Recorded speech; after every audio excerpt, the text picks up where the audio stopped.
Education के एक और धमाकेदार वीडियो में आपका स्वागत है। लिए स्टूडेंट, अब आपके सामने कक्षा 9वीं हिंदी का एक ऐसा अभ्यास प्रश्न पत्र लेकर के आ चुका हूं जहां से बहुत सारे क्वेश्चंस आपके एग्जाम में देखने को मिलेगा। देखिए, मैं अभ्यास प्रश्न पत्र जो फर्स्ट सेट है उसका ऑलरेडी वीडियो अपलोड कर दिया हूं। कल ही वीडियो अपलोड कर दिया था। अगर आपने नहीं देखा तो प्लीज जाइए जाकर के देख लीजिए। और अगर आपने इस सेट की सभी क्वेश्चंस को अच्छे से प्रिपेयर कर लिया है तो अब आपकी बारी है कि कक्षा 9वीं हिंदी के सेकंड सेट को भी अच्छे से प्रिपेयर कर लें, क्योंकि आपको पता है आपके एग्जाम में दोनों सेटों को मिलाकर ही क्वेश्चन पेपर बनाया जाएगा। क्योंकि मैंने चैप्टर वाइज चैप्टर जो चैप्टर आपके एग्जाम में पूछा जाएगा उन्हीं के सभी मोस्ट आईएमपी क्वेश्चंस को इन दोनों सेटों में रखा हूं, तो डेफिनेटली आपको प्रॉफिट ही मिलेगा। यह कोई भ्रामक पेपर नहीं है, ना तो मैं आपको भ्रम फैला रहा हूं। यह एक अभ्यास प्रश्न पत्र है और इसकी खूब प्रैक्टिस कर लो, अच्छे से पढ़ लो। यकीन मानो 75 में से आसानी से आप 60 से 65 नंबर ला सकते हैं इन दोनों पेपर को पढ़ने के बाद। तो चलिए हम सबसे पहले फर्स्ट सेट को साइड करते हैं, क्योंकि इसको मैंने अच्छे से कंप्लीट कर दिया। अब बारी है हमारे सेकंड सेट की। तो आप ध्यानपूर्वक एक एक प्रश्न के उत्तर को समझने का प्रयास कीजिएगा। पहला नंबर कहता है कि कबीरदास की रचना है। आपको पता है एमपी बोर्ड हर साल इस प्रश्न को पूछा है। देखो, इसीलिए हमने सेट सेकंड में और सेट फर्स्ट में भी डाला इस क्वेश्चन को, और पहले नंबर में, क्योंकि पहला क्वेश्चन आपके स्कूल में ये भी हो सकता है। देखो, कबीरदास जी की रचना है। क्या रचना है? कबीरदास जी किस प्रकार से रचना करते थे, इनमें से कौन सा लिखा है, ये पूछा गया। तो साकेत, कुरुक्षेत्र, बीजक, यामा। तो इसमें से बीजक को कबीरदास जी ने लिखा है। छायावाद के प्रमुख कवि कितने हैं, ये पूछा है। तो प्रमुख कवि 5 हैं, तो इसलिए आपको यहाँ पर 5 में टिक करना है। लेकिन ध्यान रखना कि आपको पांचों कवि का नाम याद होना चाहिए। नेक्स्ट कहता है कि कामयानी क्या है ना? खंड काव्य है, महाकाव्य है, या फिर मुक्तक काव्य है? इनमें से कोई नहीं। तो इसका सही आंसर लगाएंगे, कामयानी एक महाकाव्य है जिसको लिखने वाले जयशंकर प्रसाद जी हैं। ठीक है। नेक्स्ट कहता है विभावानुभाव संचारी संयोग दृश्य निष्पत्ति, यह सूत्र किसका है? देखो, ये रस के लिए एक सूत्र दिया गया है कि विभावानुभाव संचारी सहयोग दृश्य निष्पत्ति, तो इसे लिखने वाले भरत मुनि हैं। ठीक है। एक और जो बहुत प्रसिद्ध है, रसाक्तम वाक्यम काव्यम, अर्थात रसयुक्त वाक्य ही काव्य है, उसे दिए हैं आचार्य विश्वनाथ, और इसे क्या कौन दिए हैं? भरत मुनि। तो ये दोनों जो हिंदी के महान कवि हुए हैं, लेखक हुए हैं, इनका याद रखिएगा। नेक्स्ट कह रहा है कि जहां किसी शब्द की आवृत्ति एक से अधिक बार होती है किंतु इसका अर्थ भिन्न भिन्न होता है, वहां कौन सा अलंकार होता है? तो देखो, जब एक ही शब्द की आवृत्ति बार बार हो और अर्थ डिफरेंट डिफरेंट हो, वहां कहलाता है यमक अलंकार। इसका एक अच्छा एग्जाम्पल है कनक कनक ते 100 गुनी। अब देखो, मैंने 2 बार कनक बोला। एक कनक का मतलब होता है सोना और दूसरे कनक का मतलब होता है धतूरा। ठीक है, वही सोना गोल्ड और धतूरा जो शंकर जी पर फूल चढ़ता है। तो कनक कनक ते 100 गुनी, मादकता अधिकाय, या पाए बौराय नर, या खाए बौराय। मतलब अगर कोई व्यक्ति बहुत ज्यादा सोना पा जाता है तो पागल हो जाएगा, और अगर कोई व्यक्ति धतूरा खा लेता है तो वो भी पागल हो जाएगा। ठीक है। बस बेशर्ते ये कि एक खुशी के मारे पागल होगा तो दूसरा जहर के मारे पागल हो जाएगा। नेक्स्ट कहता है छठवां नंबर, किसी भी बात पर अतिरिक्त बल देने के लिए जिन शब्दों का प्रयोग करते हैं वो कौन शब्द कहलाते हैं? तो उसे कहते हैं निपात शब्द। एग्जाम्पल के तौर पर समझना, जैसे मैं बोल रहा हूँ कि मैं बाजार जाऊंगा, ये बहुत सिंपल सा वाक्य मैंने बोला, मैं बाजार जाऊंगा, सिंपल सा है। लेकिन अगर मैं बोलूं मैं भी बाजार जाऊंगा, तो मैंने जो भी शब्द जोड़ा वो शब्द को जोर दिया है, बल दिया है, कि मतलब बाजार तो जाऊंगा ही जाऊंगा, लेकिन फिक्स हो गया कि मैं भी जाऊंगा। तो बस इसी को कहते हैं निपात शब्द। चलिए आगे बढ़ते हैं। प्रश्न क्रमांक 2, रिक्त स्थान की पूर्ति कीजिए।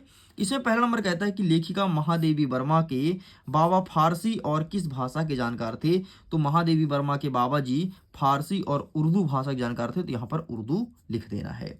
नेक्स्ट कहता है संचारी भाव की संख्या कितनी है? एमपी बोर्ड का पसंदीदा क्वेश्चन, चाहे 9वीं हो चाहे 10वीं, हर साल पूछता है, तो इसकी संख्या 33 मानी गई है, 33। नेक्स्ट कहता है कि सच्चे प्रेमी को जब प्रेमी मिल जाता है तो सब विष क्या होता है? देखो, अगर कोई दो व्यक्ति हैं जो बहुत ज्यादा प्रेम कर रहे हैं और अगर आपस में मिल जाते हैं तो जितना भी उनके बीच में खटास रहता है ना, वो सब बहुत अच्छा ही मिल जाता है, और जितने भी विष होते हैं सब अमृत बन जाते हैं। तो सब विष अमृत हो जाए। नेक्स्ट कहता है कि महाकाव्य में जीवन का डैश डैश चित्रण होता है। तो महाकाव्य में जीवन का विस्तृत चित्रण होता है, समग्र चित्रण होता है। ठीक है, तो यहाँ पर लिखना है विस्तृत या समग्र, जो लिखना हो वो लिख सकते हो। ठीक, तो इस प्रकार से मैं उम्मीद करता हूँ यहाँ तक आपको रट गया होगा। चलिए आगे बढ़ते हैं, आगे कुछ क्वेश्चंस को समझने का प्रयास करते हैं। दिमाग में अच्छे से बैठा लीजिएगा, सब चीज रट लो, यही सब आएगा तुम्हारे एग्जाम में। इससे बाहर का 1 नंबर का भी प्रश्न नहीं आएगा, क्योंकि सभी इंपॉर्टेंट क्वेश्चंस को मैंने यहाँ पर डाल दिया भाई। अब क्या आएगा बाहर से तुम खुद सोचो। नेक्स्ट कहता है कि पात्रों के संवादों से प्रस्तुत रचना क्या कहलाती है? तो पात्रों के संवादों से प्रस्तुत रचना नाटक कहलाती है ना। जब कई सारे व्यक्ति होते हैं और पात्र ही कुछ बोले, है ना, रामलीला वगैरह देखी होगी यार, घर गांव में जो होता है ना, कोई राम बनता है, कोई लक्ष्मण, कोई सीता, फिर वो आते हैं तो अपना पाठ करते हैं, मतलब जो उनको कहना होता है वो कहते हैं संस्कृत भाषा में। ठीक, तो पात्रों के संवाद प्रस्तुत रचना को नाटक कहते हैं। रीढ़ की हड्डी एकांकी में कुल कितने पात्र हैं? तो 6 पात्र थे। इस प्रकार से हमारे फिल इन द ब्लैंक्स मतलब खाली स्थान कंप्लीट होता है। आगे बढ़ते हैं, प्रश्न क्रमांक 7, सत्य और असत्य लिखिए। आइए इसको भी कवर करते हैं। पहला नंबर कहता है कि सुमित्रानंदन पंत प्रकृति प्रेमी कवि थे। क्या ये प्रकृति प्रेमी कवि थे? तो बिल्कुल सत्य है। सुकुमार, प्रकृति के सुकुमार कवि सुमित्रानंदन पंत को ही कहा जाता है। नेक्स्ट कहता है राम भक्ति शाखा के प्रमुख कवि सूरदास जी हैं। नहीं यार, सूरदास जी राम भक्ति के नहीं है, बल्कि कृष्ण भक्ति शाखा के कवि हैं। नेक्स्ट कहता है कि जिसके कारण मन में भाव जागृत हो उसे आलंबन कहते हैं। जिसके कारण मन में भाव जागृत हो उसे आलंबन नहीं बल्कि उसे उद्दीपन कहते हैं, इसलिए ये भी गलत हो जाएगा। कामयानी को लिखने वाले तुलसीदास नहीं, जयशंकर प्रसाद है, मैंने पहले ही बोला। नेक्स्ट कहता है जो दंड शब्द है उसका विलोम क्या सजा होता है? नहीं, दंड का विलोम सजा नहीं होता। दंड और सजा दोनों सेम चीज है, तो दंड का विलोम सजा नहीं होगा, इसलिए असत्य हो जाएगा। नेक्स्ट क्या कहता है किरण शब्द का पर्यायवाची रश्मि है। क्या है? रसीम है, रसीम है, तो बिल्कुल सत्य है। ठीक, रसीम है। किरण का पर्यायवाची क्या है? रसीम है। चलें आगे बढ़ते हैं। नेक्स्ट कहता है प्रश्न क्रमांक 4, जिसमें कहता है सही जोड़ी मिलाइए। आइए क्रमशः कवर करते हैं। देखो सही जोड़ी मिलाने का ना एक अच्छा तरीका बताने वाला हूँ। सबसे पहले जितना तुमसे आता है वो मिला लिया करो, और जो नहीं आता ना उसको छोड़ दिया करो। अब देखना मैं मिलाता हूँ। जैसे 3 वर्णों का समूह क्या कहलाता है? तो गण कहते हैं, तो ये पहले वाला मुझे बनता था तो मैंने 1 कर दिया। वाक्यम रसाक्तम काव्यम अर्थात रसयुक्त वाक्य ही काव्य है, इसे कहने वाले आचार्य विश्वनाथ हैं, तो ये भी मेरे से बनता था, मैंने मिला लिया। लेकिन सवैया, सवैया क्या है? खंड काव्य है, वार्णिक छंद है, महाकाव्य है, 4 हमें नहीं पता। ठीक है, तो देखो 4 तो होगा नहीं। अब खंड काव्य, वार्णिक और महाकाव्य में कोई एक होगा, लेकिन अभी मुझे फिक्स नहीं है, इसलिए इसे छोड़ देता हूँ, आगे बढ़ता हूँ। रस के कितने अंग होते हैं? 4 अंग होते हैं, सबको पता है। ठीक है, तो यहाँ पर चौथा नंबर लिख दो। 3 नंबर को मैं छोड़ दिया, ठीक है, अभी क्योंकि अभी मेरे से नहीं बन रहा है। ठीक, आगे देखेंगे। अब रस के कितने अंग होते हैं? 4 होते हैं, स्थायी भाव, विभव, अनुभव और संचारी भाव। अच्छा, पंचवटी क्या है? तो पंचवटी भाई साहब एक खंड काव्य है, तो ये 5वां नंबर कर दो। कामयानी क्या है? एक महाकाव्य है, जिसको लिखने वाले जयशंकर प्रसाद है। अब क्या बचा? सवैया, वाणिज्य छंद, आमने सामने बचा है, तो बस ये उत्तर इस प्रकार से निकाला करो, आंसर तुमसे भी अच्छे से बन जाएगा। चलिए आगे बढ़ते हैं। एक शब्द या एक वाक्य में उत्तर दीजिए। हमारा पहला नंबर कहता है कि गांव में शहरी मेहमान की तरह सज धज कर कौन आया था? तो गांव में शहरी मेहमान की तरह सज धज कर बादल आए थे, बादल, तो यहाँ पर बादल लिख दो। नेक्स्ट कहता है कि प्रबंध काव्य के 2 भेद बताओ। सॉरी, प्रबंध काव्य के भेद का नाम बताओ। तो 2 भेद होते हैं, है ना, मैंने उत्तर ही बता दिया। 2 भेद होते हैं और नाम पूछा है, तो एक हो गया खंड काव्य और दूसरा हो गया आपका महाकाव्य। ये प्रबंध काव्य के प्रकार हैं, ध्यान रखना। ठीक, खंड काव्य और महाकाव्य। अब लिख लेना यार, मैं इतना नहीं लिख रहा हूँ, इतना तुमसे आता है ना। अच्छा सुनो, पीडीएफ को डाउनलोड करना हो ना तो लिंक डिस्क्रिप्शन बॉक्स में, मैं बताना भूल गया था, पीडीएफ को डाउनलोड कर लीजिए। टेलीग्राम पर जुड़ जाओ, वहां पर भी पीडीएफ भेज दिया जाएगा। और मन में कोई प्रश्न हो, कुछ पूछना हो तो इंस्टाग्राम पर जुड़ करके मैसेज कर सकते हैं। आगे बढ़ते हैं। रसाक्तम वाक्यम अर्थात रसयुक्त वाक्य ही काव्य है, इसे किसने कहा था? तो आचार्य विश्वनाथ ने कहा था। यहाँ पर उत्तर लिखा गया है, यहाँ पर लिख देना आचार्य विश्वनाथ।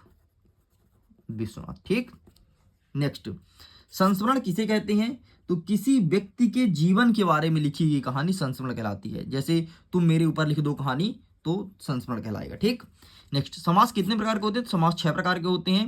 नेक्स्ट कहता है लेखिका की परदादी ने मंदिर में जाकर के क्या मन्नत मांगी थी? तो लेखिका की परदादी मांगी थी कि हे भगवान, जब भी कोई बच्चा हो तो पहला बच्चा लड़की होनी चाहिए, ये मन्नत मांगी थी। इस प्रकार से जाइए पीडीएफ को डाउनलोड कर लीजिए। बढ़िया आप पीडीएफ को डाउनलोड कर सकते हैं आसानी से, लिंक डिस्क्रिप्शन बॉक्स में दिया गया है। और बढ़िया से दोनों सेट के प्रैक्टिस पेपर को अच्छे सॉल्व कीजिए और दिमाग में बैठा लीजिए। 101% कहता हूं यहीं से क्वेश्चंस आएगा, क्योंकि प्रीवियस ईयर के सारे क्वेश्चंस मैं आपके सामने रख दिया हूं। तो हमारा छठवां नंबर कहता है कि निम्नलिखित शब्दों का अर्थ बताइए। अपवाह, अपवाह मतलब होता है कि गलत जानकारी फैलाना। ठीक है। नेक्स्ट कहता है सुहाग, तो सुहाग का मतलब होता है सौभाग्य। नेक्स्ट कहता है विमल, तो विमल का अर्थ होता है निर्मल। और ऊषा का मतलब होता है भोर। यही पूछा गया है। तो देखिए आपके ब्रिज कोर्स में यहाँ पर था पेज नंबर 3 में, तो वही आपके एग्जाम में पूछा जा सकता है। नेक्स्ट हम अथवा में की बात करते हैं। तो समान तुक वाले शब्द को लिखिए। जो समान है वैसे शब्दों को लिखना है। 1 सेकंड। अब देखो यहाँ पे लिखा है कहर, कान, रात और मकान। तो इसका आंसर आपको मिलेगा यहाँ से। ठीक है। कहर का हो जाएगा नहर, कान का हो जाएगा मान, रात का हो जाएगा बात और मकान का हो जाएगा दुकान। इस प्रकार से आपको लिखना है, क्योंकि यह क्वेश्चन प्रीवियस ईयर में पूछा जा चुका है। आगे बढ़ते हैं प्रश्न क्रमांक 7 की तरफ। इसमें कहता है कि कुछ शब्दों के आपको तत्सम और तद्भव को अलग करना है। ठीक है। जो सम्मिलित है उसे अलग करना है। तो आइए हम पहचानते हैं कि कौन सा तत्सम है, कौन सा तद्भव है। तो देखो इसके लिए हम आंसर भी आपको दिखा देंगे, जैसे हस्त, मिट्टी, गीत, स्वप्न, मृतिका, चंद्र, समुद्र, झरना, हाथ और सपना। ठीक, इतने शब्द दिए गए हैं। तो ये मैंने छांट के यहाँ पर अलग से लिख दिया है। तत्सम में देखो हस्त आएगा, स्वप्न आएगा, चंद्र आएगा, मृतिका आएगा। एंड तद्भव में मिट्टी, गीत, समुद्र, झरना, हाथ, सपना, ये सब तद्भव में आएगा। मतलब वो शब्द जो संस्कृत से सीधे तौर पर उठा लिए जाते हैं उसे कहते हैं तत्सम, और जो हिंदी रूप होता है उसे कहते हैं तद्भव। चलिए साइड करते हैं। मैं उम्मीद करता हूँ समझ आया होगा। अथवा में कहता है कि निम्नलिखित में से विशेषण तथा विशेष्य को छांटिए। अब देखो जिसकी विशेषता बताई जाती है उसे विशेषण कहते हैं। जैसे जहरीला सांप में सांप की विशेषता बताई जाती है कि वो जहरीला है, उसका गुण कैसा है, जहरीला है। तो जहरीला आपका विशेषण हो जाएगा और सांप हो जाएगा विशेष्य। जैसे गरम गरम रोटी, तो यहाँ पर रोटी आपका विशेष्य हो जाएगा और गरम गरम हो जाएगा विशेषण। खास मेहमान, तो मेहमान विशेष्य हो जाएगा और खास हो जाएगा विशेषण। करारे पापड़, तो पापड़ हो जाएगा आपका विशेष और करारे हो जाएगा आपका विशेषण। मैं दिखा देता हूँ आपके यहाँ पर ब्रिज कोर्स में अवेलेबल है। तो इसके लिए आपको जाना पड़ेगा ब्रिज कोर्स के पेज नंबर 9 में। ये देखिए यहाँ से क्वेश्चंस को उठा के रखा गया है। चलिए आगे बढ़ते हैं। नेक्स्ट कहता है कि प्रश्न क्रमांक 8, दिए गए शब्दों का अर्थ लिख करके वाक्यों में प्रयोग कीजिए। प्रशिक्षण, प्रशिक्षण का मतलब होता है ट्रेनिंग देना या फिर किसी को प्रशिक्षित करना। नेक्स्ट कहता है अंतरिक्ष, संस्था एंड प्रयोगशाला। तो आइए इन सब का आंसर आपके सामने हम रख देते हैं ताकि आप क्रमशः इसे लिख पाएं। तो देखो प्रशिक्षण का मतलब होता है ट्रेनिंग देना। तो राम की स्कूल में प्रशिक्षण चल रही है। अंतरिक्ष, अंतरिक्ष मतलब होता है ब्रह्मांडीय पिंड। तो अंतरिक्ष में असंख्य तारे हैं। संस्थान मतलब होता है संगठन। तो देश में कई संस्थान कार्यरत है। एंड प्रयोगशाला का मतलब होता है परीक्षण। हमारे विद्यालय में प्रयोगशाला है। बस इतना आपको लिखना है। चलिए साइड करते हैं। नेक्स्ट आगे बढ़ते हैं अथवा में। अथवा में कहता है कि दिए गए शब्दों को शब्दकोश को क्रम से जमाना है। एंड यहाँ पर हमने क्रम से जमा दिया है। देखो अगर आपसे आ से लेकर के आहा तक और का से लेकर के ज्ञा तक का का ज्ञान है तो आप आसानी से जमा पाएंगे। ठीक, तो पहले अंतरिक्ष आएगा, फिर आएगा झील, फिर आएगा तापमान, फिर आएगा विचरण, फिर आएगा आपका भारहीन, फिर आएगा मिलने, फिर आएगा यात्री और फिर आएगा संस्थान। इस प्रकार से कंप्लीट होता है। हमारा 9वां नंबर कह रहा है कि दैनिक जीवन में उपयोग होने वाले मुहावरे को लिखना है और उनका अर्थ बताना है। तो कई सारे मुहावरे हैं, आपके मन में जो हो वो लिख सकते हो। जैसे नाक में दम करना, ठीक है और आग में घी डालना, घी में आग डालना। ठीक, इस प्रकार से आप लिख सकते हो अपने हिसाब से जो आपको ठीक लगे। कोई भी लिख दो क्योंकि यहाँ पर कंपलसरी नहीं किया गया है। और इसी प्रकार से 2 साल पहले क्वेश्चंस पूछा गया था, इसलिए मैंने इस क्वेश्चन को यहाँ पर रखा है। आगे देखते हैं अथवा में क्या कहता है कि विराम चिन्ह का प्रयोग करके वाक्य बनाना है। पिछले साल भी पूछा गया है विराम चिन्ह से संबंधित प्रश्न और इस बार भी आएगा, इस चीज को ध्यान रखिएगा। ठीक है, तो विराम चिन्ह यहाँ पर दिया है, कौन सा क्वेश्चन मार्क दिया है, खड़ी पाई दिया है और विस्मयदिबोधक चिन्ह दिया है। तो आइए हम इसका आंसर आपको दिखा देते हैं। हमने यहाँ पर कर रखी है, ठीक है, ताकि आपको आसानी हो जाए। ये देखो ये आपके सामने अवेलेबल रहा। क्वेश्चन मार्क, क्यों राम, कहाँ जा रहे हो, या फिर क्यों, क्या हुआ, कुछ भी लिख सकते हो। ठीक है, और खड़ी पाई वाला मतलब राम और लक्ष्मण भाई हैं, ठीक है। और अंतिम में आपको खड़ी पाई लगा देना है। एंड विस्मयादिबोधक चिन्ह, अरे तुम आ गए। जब भी कभी आश्चर्यजनक बात कहने होता है तो विस्मयादिबोधक चिन्ह का प्रयोग किया जाता है। चलिए आगे बढ़ते, नेक्स्ट कहता है प्रश्न क्रमांक 10, मुंशी प्रेमचंद्र की साहित्यिक विशेषता लिखते हुए 2 रचनाएं बतानी है। साहित्यिक विशेषता मतलब कह रहा है कि आपको भाव पक्ष और कला पक्ष लिखना है मुंशी प्रेमचंद्र जी का। तो आइए इसका आंसर मैं दिखा देता हूँ, क्या लिखेंगे साहित्यिक परिचय। बाकी इसके लिए सेपरेट मैंने बना के रखा है वीडियो, आप वहाँ से देख लेना। तो ये रहा इनकी रचनाएं, इनकी भाषा और शैली, ये और साहित्य में स्थान ये रहा। तो आपको ये तीनों पॉइंट को लिखना है।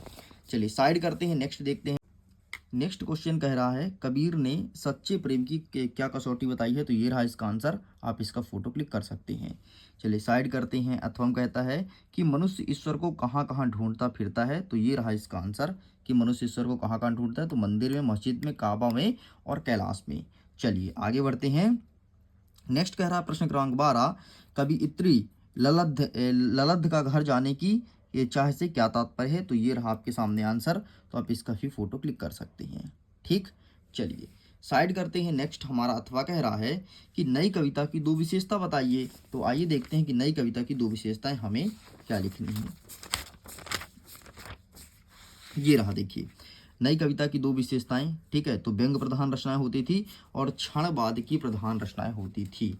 आगे बढ़ते, नेक्स्ट कहता है कि भक्ति काल को स्वर्ण युग का काल क्यों कहा जाता था। एमपी बोर्ड का पसंदीदा क्वेश्चन है, हर साल पूछता है इस प्रश्न को, ठीक है। तो ये यहाँ पर लिखा गया है कि भक्ति काल को स्वर्ण युग काल क्यों कहा जाता था। तो यहाँ से यहाँ तक पूरा आंसर लिख कर के आना है। बहुत ही अच्छा आंसर यहाँ पर लिखा है। आगे बढ़ते हैं, नेक्स्ट कहता है 14 नंबर, छायावाद की 2 विशेषताएं हमें बतानी है कि छायावाद की विशेषताएं कौन कौन सी है। तो छायावाद की 2 विशेषताएं, एक सेकंड मैं आपके सामने रखता हूँ। ये रहा, ये देखिए, छायावादी सौंदर्य और प्रेम का चित्रण आमूर्त तथा भाव प्रणय है। प्रणय की अनुभूतियों प्रकृति के माध्यम से व्यक्त है। मानवीय गुणों एवं नारी का सम्मान। तो बस ये आपको लिखना है। क्वेश्चन कहता है कि काव्य किसे कहते हैं, इसका भेद बताइए। तो ये रहा इसका आंसर, रसाक्तम वाक्यम काव्यम, अर्थात रसयुक्त वाक्य ही काव्य है। इसके भेद 2 हैं, एक है दृश्य काव्य और दूसरा है श्रव्य काव्य। बस इतना आपको लिखना है। आगे देखते हैं प्रश्न क्रमांक 15 कहता है कि आज सुबह से उठ करके आपने क्या क्या किया है उसके बारे में लिखना है। तो देखिए स्टूडेंट, इसका आंसर आपको स्वयं लिखना है। आपने क्या क्या किया है आप जानोगे ना कि आज सुबह हमने 4 बजे सो के उठा, फिर हमने पढ़ाई की, ठीक, जो भी किए हो तो आपको अपने कार्य का लिखना है। और ज़्यादा नहीं, 5 बिंदु। कितने बिंदु? 5 बिंदु। 1 बिंदु, 2 बिंदु, 3, 4, 5 ऐसे नंबर डाल के लिखना। चलिए आगे बढ़ते हैं। निम्नलिखित शब्दों का उपयोग करते हुए एक कहानी लिखना है, ठीक है। इन शब्दों का उपयोग करिए, एक कहानी लिखिए। क्या है, काकी, हलवा, व्यंजन, ठीक है, बूढ़ी, कचौरी, मेहमान, गांव, शादी, ये सब चीज़ें लिखा गया है। तो आइए हम आपको एक कहानी लिख करके दिखाते हैं। अभी अभी मैंने एक अच्छी कहानी लिखी है, ठीक है, जो कि बहुत सरल है और आप चाहो तो इसका यूज़ कर सकते हो। देखो इतने शब्द दिए गए हैं ना, तो सबसे पहले गांव शब्द दिया है, तो गांव को मैंने यहाँ पर यूज़ किया, ठीक है। गांव के शादी में, शादी भी दिया है ना, तो शादी भी आ गया, ठीक। गांव के शादी में कुछ मेहमान, तो मेहमान भी दिया तो मेहमान भी आ गया, ठीक है। कुछ मेहमान आए, ठीक, आए। अब बूढ़ी दिया तो बूढ़ी आ गया, बूढ़ी। काकी दिया ना तो काकी आ गया, बूढ़ी काकी ने व्यंजन, ये देखो व्यंजन दिया तो व्यंजन आ गया। ने हलवा, ये देखो हलवा दिया है, और कचौरी दिया तो कचौरी बनाई। 1 2 3 4 5 6 7 8, 1 2 3 4 5 6 7 8 पूरे शब्द आ गए हैं। इस प्रकार से आप कहानी लिखोगे कि गांव के शादी में कुछ मेहमान आए, बूढ़ी काकी ने व्यंजन में हलवा व कचौरी बनाई। बस इतना लिखना है। नेक्स्ट कहता है 16 नंबर कि रेलगाड़ी, बस, बैलगाड़ी, मोटरसाइकिल, साइकिल, किसी में भी आपने यात्रा किया हो उस यात्रा का विवरण देना है। और यकीन मानो ये प्रश्न 2020 में पूछा है, सॉरी 2022 में पूछा है, 2023 में पूछा है, 24 में इस बार फिर से पूछा जाएगा। इस चीज़ के ध्यान रखना, 2 साल पूछा है। नेक्स्ट कहता है एक चित्र दिया है और इस पर एक अनुच्छेद लिखना है। तो चित्र में पृथ्वी दिया है, तो आप लिखेंगे कि पृथ्वी पर जीवन यापन पाया जाता है। पृथ्वी पर विभिन्न प्रकार की गैसों का समावेशन है, जिसमें ऑक्सीजन अत्यंत महत्वपूर्ण है। पृथ्वी पर 3600 सॉरी पृथ्वी पर 7,000 ज़्यादा स्पीसीज पाई जाती हैं। और पृथ्वी पर विभिन्न प्रकार के जीव जंतुओं का जन्म होता है, ठीक। इस प्रकार से आपको लिखना है पृथ्वी के ऊपर। और लिखेंगे कि पृथ्वी पर बर्फ़ भी पाया जाता है। देख लो ये चित्र में बर्फ़ दिख रहा है, जो चित्र में दिख रहा है वो तुम अपने शब्दों में लिख देना। आगे बढ़ते हैं 17 नंबर। दिए गए कथन में से किसने किसको कहा, क्यों कहा, कैसे कहा, कब कहा कि यह अनुशासित जीवन जीवन जो जो उनकी दिनचर्या की हर गतिविधि में झलकता है। ठीक है, तो क्यों कहा, किससे कहा, तो ये सब मैं आपको बता देता हूँ कि कहाँ पर मिलेगा। तो सिंपल सा आप अपना ब्रिज कोर्स ओपन करना और ब्रिज कोर्स में जाना, सिंपल सा पेज नंबर 17, ये देखो पेज नंबर 17 में दिया गया है और यहीं पर एक पृथ्वी का चित्र दिया है और अनुच्छेद लिखना है। ठीक, तो पेज नंबर 17 में ब्रिज कोर्स में आपके शिक्षक ने क्या भराया है आप इसे देख लेना, और यहीं पर रेलगाड़ी वाला भी दिया था। चलिए आगे बढ़ते हैं। नेक्स्ट कहता है कि हमारा महाकाव्य और खंड काव्य में अंतर लिखिए। तो आइए दिखाते हैं कि महाकाव्य और खंड काव्य में अंतर क्या लिखेंगे। तो ये रहा बेटा, देखो ये महाकाव्य में जीवन का समग्र चित्रण होता है, जबकि खंड काव्य में किसी अंश का चित्रण होता है। एंड यहाँ पर लिखा गया है 4 पॉइंट, तो चारों पॉइंट आपको कंठस्थ याद कर लेना है, एकदम रट लीजिए।